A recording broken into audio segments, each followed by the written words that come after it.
Bismillahirrahmanirrahim. Assalamualaikum warahmatullahi ta'ala wabarakatuh.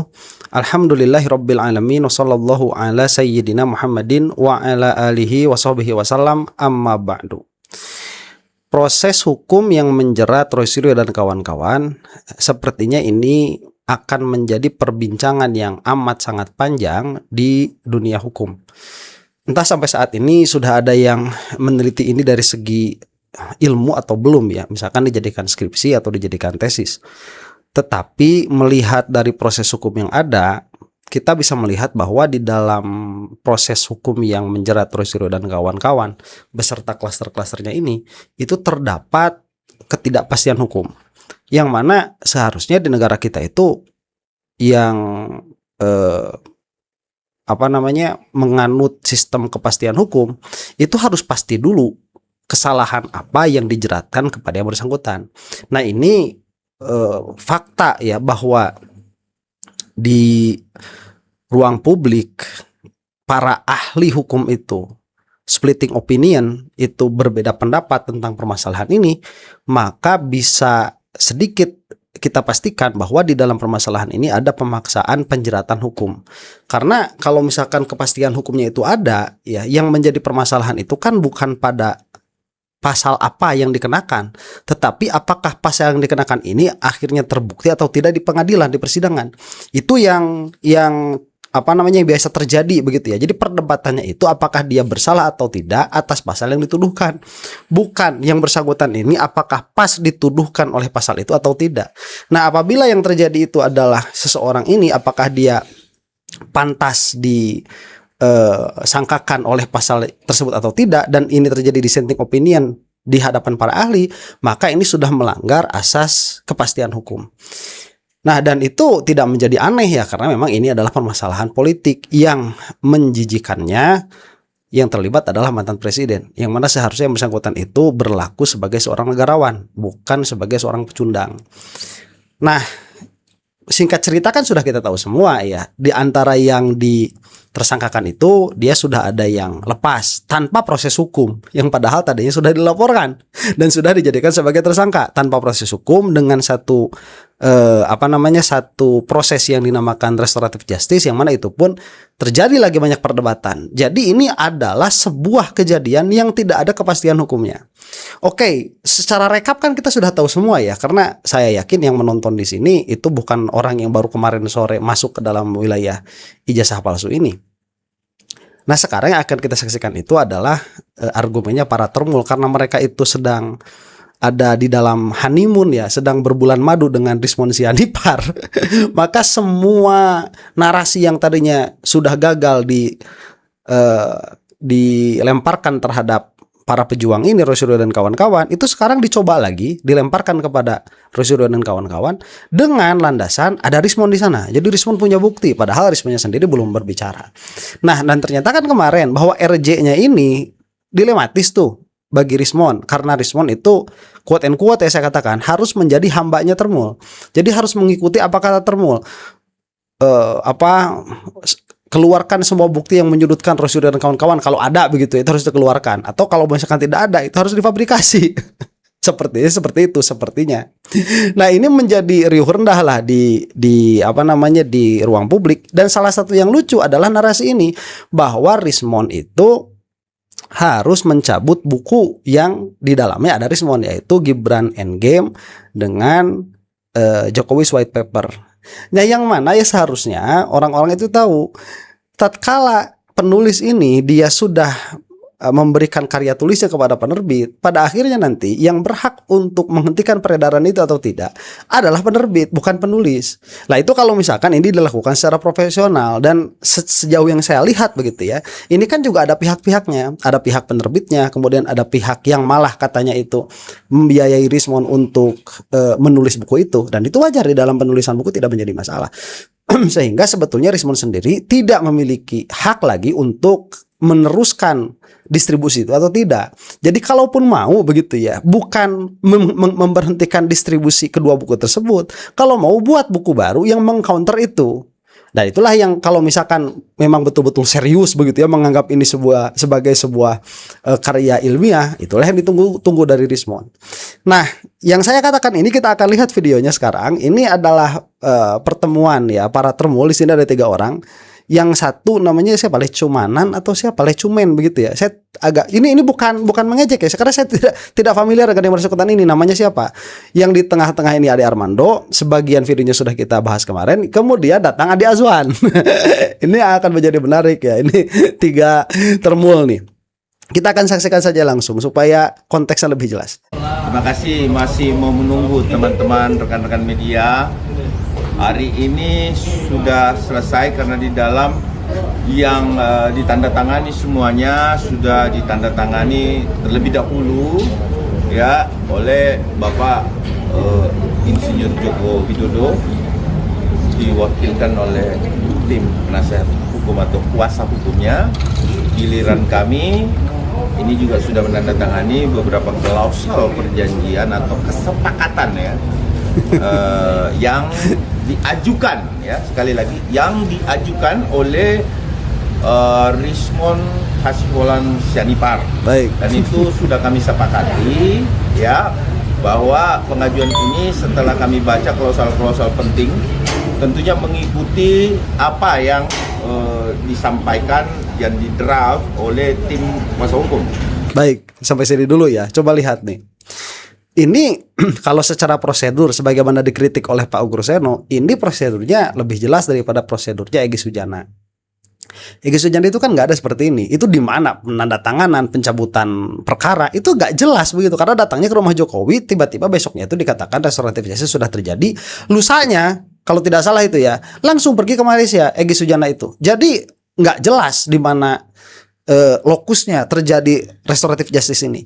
Berbeda dengan Rismond ini. Rismond ini kan datangnya ke Polda Metro Jaya tuh. Yang tadi dikatakan kata Ade Darmawan ini, Jokowi datang tapi dengan kuasa hukumnya. Nah, itu make sense ya, karena kuasa hukum itu adalah representasi dari orang yang menjadi kliennya.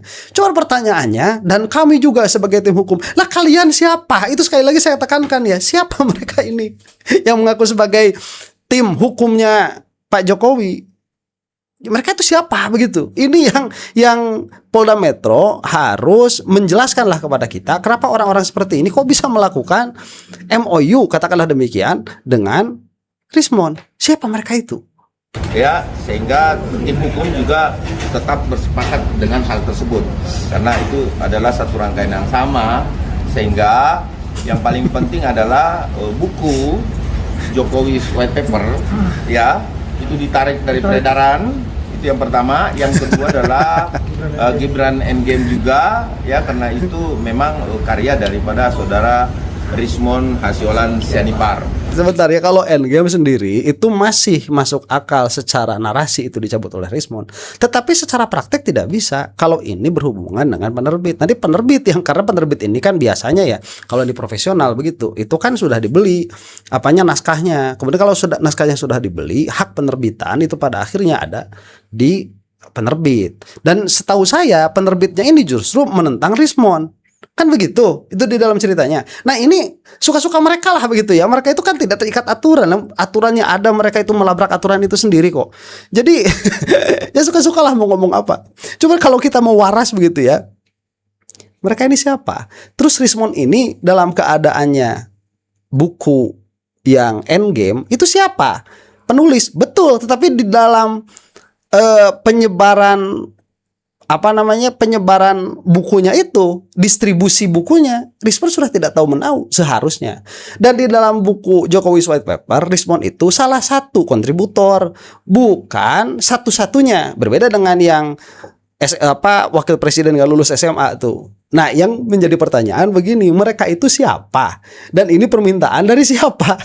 Sampai bisa mengadakan draft perjanjian dengan Rismond Sianipar agar restoratif justice itu diterima. Ini yang menjadi heran begitu. Tapi secara keseluruhan proses hukum ini sudah jauh lebih baik daripada yang dilakukan terhadap Egy Sujana. Sudah jauh lebih baik.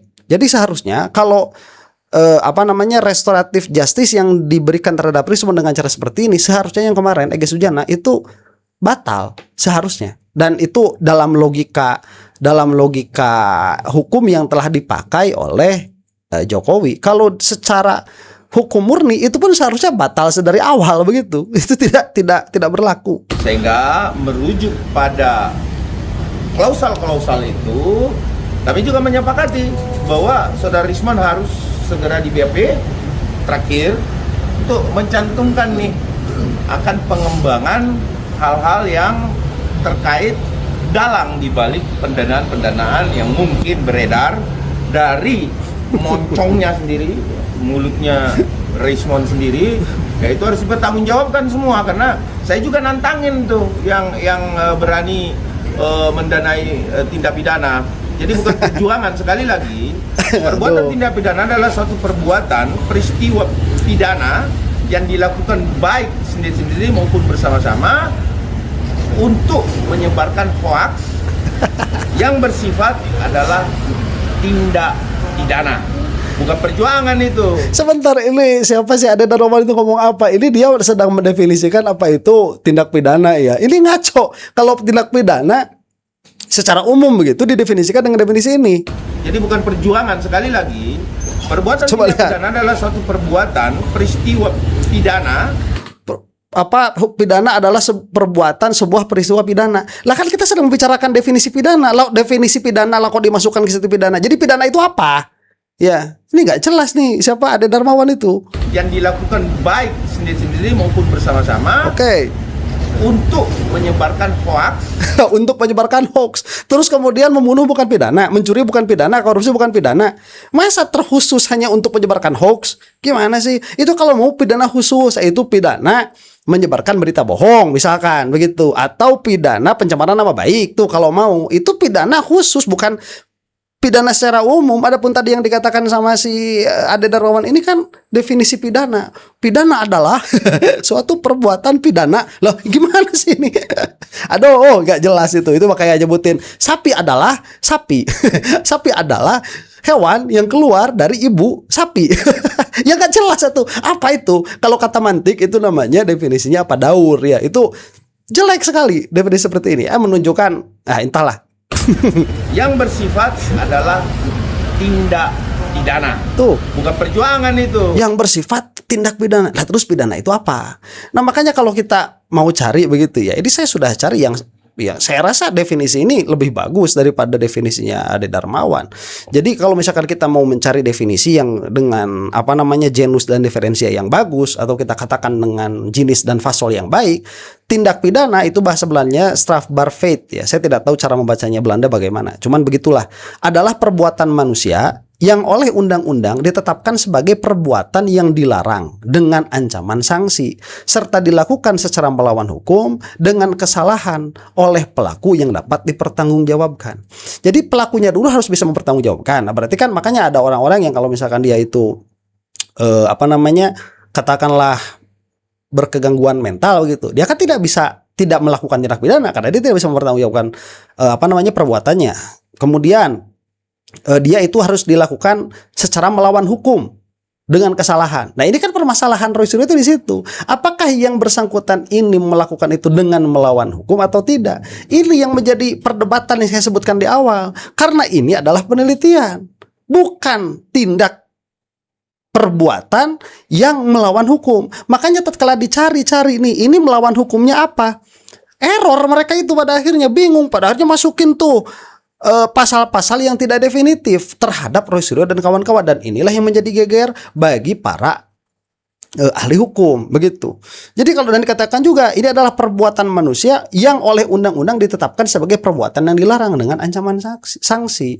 Ya, perbuatan dilarangnya apa? Melakukan penelitian begitu. Apakah itu dilarang? Mengatakan bahwa dalam penelitian saya ijazah Jokowi dengan sampel foto yang diupload, apabila ini memang benar seperti ini pada kenyataannya, maka kenyataannya itu 99,9% palsu. Apakah dengan mengatakan demikian itu ada undang-undang yang melarang itu? Justru yang ada kan perlindungan tuh terhadap berbicara di hadapan publik, mengekspresikan, kemudian mencerdaskan kehidupan bangsa, kemudian melakukan penelitian. Yang ada kan itu perlindungan, bukan malah ancaman-ancaman. Begitu. Jadi ini bukan perjuangan tapi perbuatan pidana. Lah dia sendiri nggak ngerti apa itu perbuatan pidana. Masa perbuatan pidana didefinisikan dengan perbuatan pidana? Ya apa sih? Sapi adalah hewan yang keluar dari ibu sapi. Nggak jelas. Yang berjuang kami membela nama baik Bapak Insinyur Joko Widodo, membela kerugian teman-teman relawan yang dimana mereka sudah korban duluan tuh. Karena kenapa? Baik menteri sosial material maupun formil yang dilakukan oleh para relawan tersebut. Nah, sehingga hari ini sudah selesai. Klausul-klausul terpentingnya adalah Jokowi White Paper ini tidak layak menjadi peneliti, sehingga tidak ada satupun alasan hukum yang membenarkan suatu tindak pidana ini. Ya, sekali sampaikan bahwa tidak ada lagi alasan konkret bahwa ini adalah penelitian dan metode penelitian yang seperti apa. Sehingga saya anggap saksi-saksi nanti di peradilan, saksi-saksi ahli ini akan dibuat malu nih sama Roy Suryo dan tim. Nah ini siapa ada Darmawan ya, sebuah tindakan hukum itu tidak boleh atas asumsi. Dia itu harus atas fakta-fakta yang ada. Nah permasalahannya dalam permasalahan Roy Suryo ini, para yang memperkarakan Roy Suryo dan kawan-kawan ini itu bermain penuh dengan asumsi, bukan bermain penuh dengan fakta. Makanya kalau dikatakan ini tidak pidana, ini belum terverifikasi secara hukum sebagai tindak pidana, itu pertama. Kemudian kedua, ini banyak permasalahannya karena banyak juga para ahli. Begini ya, kalau dalam kenyataannya banyak para ahli yang mengatakan ini adalah penelitian dan mereka itu bisa mengeluarkan metodologi, dan metodologi ini bisa dipakai untuk kedua kalinya, untuk ketiga kalinya di dalam objek yang berbeda untuk menghasilkan kesimpulan yang sesuai dengan metodologi itu adalah penelitian, bukan tindak pidana. Dan itu dikatakan oleh banyak sekali ahli. Pertanyaannya sekarang begini, kenapa kepolisian ini malah memilih ahli yang mengatakan itu adalah tindak pidana atau itu bukan penelitian daripada ahli yang menyatakan bahwa itu adalah penelitian? Kan di sini terlihat keberpihakannya itu. Makanya kenapa sampai sekarang permasalahan ini masih belum sampai ke kejaksaan dan oleh kejaksaan waktu itu ditolak. Itulah pokok permasalahannya. Nah, yang katanya sangat mengerti hukum tata negara. Ya kan? Nah ini akan malu nih semua nih. Nah, saya menantikan di pengadilan beliau untuk berhadapan langsung dengan kita. Jadi artinya ini sudah mengerucut. Sisa mungkin kalau ada masalah lain terkait pengungkapan pendanaan dan lain-lain sebagainya, itu tentunya by proses ya, due process of law. Semua akan kita tetap ingin membersihkan sesuatu peristiwa keadaan yang diterima oleh Bapak Insinyur Joko Widodo plus process of law. Law itu rendah bawah, law bukan law, process of law. Aduh, ada Darmawan. Ini bibirnya diinggrisin sedikit ya, agak banyak makan kurma. Salah. Roti. Keluarganya karena Gibran Endgame juga itu adalah berdampak buruk terhadap keluarga Bapak Insinyur Joko Widodo. Jadi semuanya adalah kita tetap memperjuangkan itu. Kalau ini perjuangan, perjuangan dari fitnah. Kalau yang sana bukan perjuangan, tindak pidana itu. Mana ada itu? Itu kan klaim kamu ya. Inilah yang saya aneh, yang kita aneh dari kepolisian itu begitu. Lah kok kepolisian itu berjalan dengan narasinya, dengan katakanlah argumennya termul. Ini yang saya heran. Kok kenapa itu bukan perjuangan, kami yang perjuangan? Lah itu kamu itu kalau tim hukum kamu dibayar, itu bukan perjuangan. Kalau kamu tim hukum yang resmi, kalau nggak resmi kamu siapa? Itu tidak pidana, sehingga hari ini sudah selesai.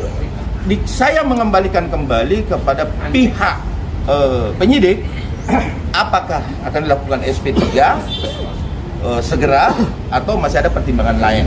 Nah ini masih proses ya, artinya walaupun penandatanganan itu sudah ada, tetapi itu akan berproses. Dan dia mengajukan restoratif itu melalui tadi kita sudah lihat semua, cuman kita nggak mau publish karena kenapa? Karena tukang goreng banyak sekali ya, bukan tukang gorengan, tukang goreng di media dan lain sebagainya. Sehingga ini adalah masalah serius yang memang harus ditangani secara serius karena dampaknya ini akan membesar nih nantinya. Ya. Aneh Andi Azwan itu, Andi Azwan lagi siapa ini? Adi Darmawan itu di dalam permasalahan Jokowi ya, yang bersangkutan ini sebentar apa tadi lupa. Aduh, makanya mending gak usah lama-lama lah ya. Apanya? Kenapa? Menunggunya itu. Tukang goreng banyak sekali ya. Sebentar, lain. mana tadi? Nah, ini masih proses ya. Artinya walaupun penandatanganan itu sudah ada, tetapi itu akan berproses. Dan dia mengajukan restoratif itu melalui tadi kita sudah lihat semua, cuman kita nggak mau publish karena kenapa? Nah ini sebentar ini nih. Jadi kenapa yang proses Rismon itu kita serahkan kepada penyidik ya? Apakah nanti penyidik akan meng-SP3-kan atau tidak? Atau menunggu permasalahan yang kita serahkan kepada penyidik? Tetapi dalam masalah Egy Sujana itu kok diserahkan kepada Jokowi? Jadi ini gimana sih logikanya para termul ini? Ini masalahnya di Jokowi atau ini masalahnya di siapa itu, di para penyidik? Kalau ini di para penyidik berarti kan yang dikatakan maha pemaaf itu kan penyidik, berarti bukan siapa, bukan Jokowi. Tapi kemarin kok dengan pede sekali mengatakan Jokowi memaafkan. Lah jadi ini ke siapa sebetulnya?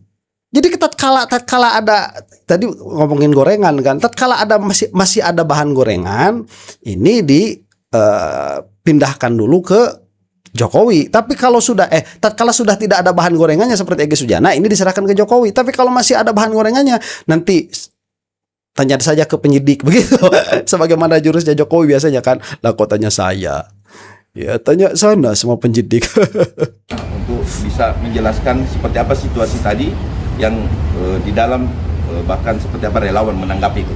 Karena beliau bagian dari relawan ya. Iya, teman-teman ya. Jadi selain dari Pak Lecu Manan ya dari Ferrari Bersatu, Lecu, dan juga ada 2 relawan sebagai saksi pelapor ya, yaitu saudara Maret Samuel Swekan, kemudian Andi Kurniawan.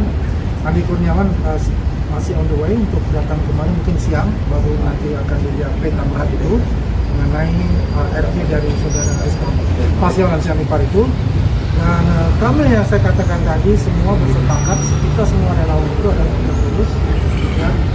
Jadi RJ ini kita terima ya dengan suatu kesepakatan bersama, dan juga kita membuat kesepakatan itu dan sudah dipublish juga di media, di mainstream maupun di non-mainstream.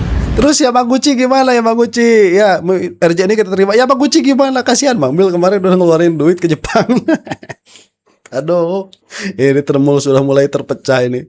Jadi pada intinya di dalam pun kita kondisif ya. Kita mempelajari satu persatu ya, dari bab dari pasal per pasal pun juga, dan akhirnya kita sama apa yang dilakukan oleh kuasa hukum Pak Jokowi mengenai RJ itu, dan kita mengikuti semua yang kita sudah tanda tangan.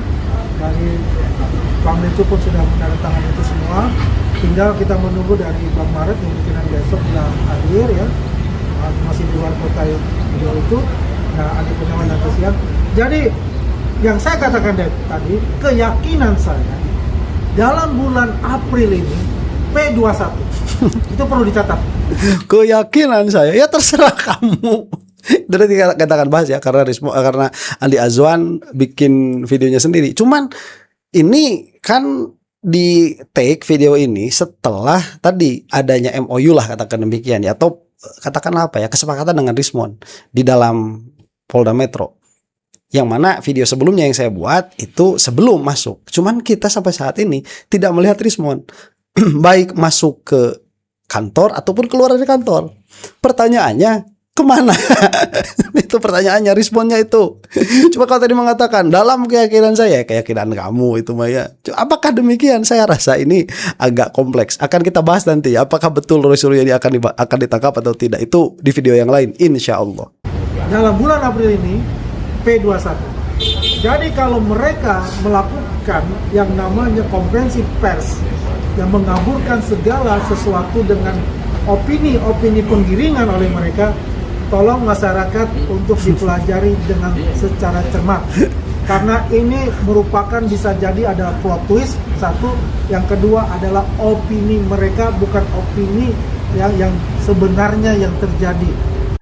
Mereka melakukan konferensi pers untuk mengaburkan. Lah yang bawa-bawa masalah ini kepada permasalahan ada hubungan antara Refli Harun dengan Dr. Tifa siapa?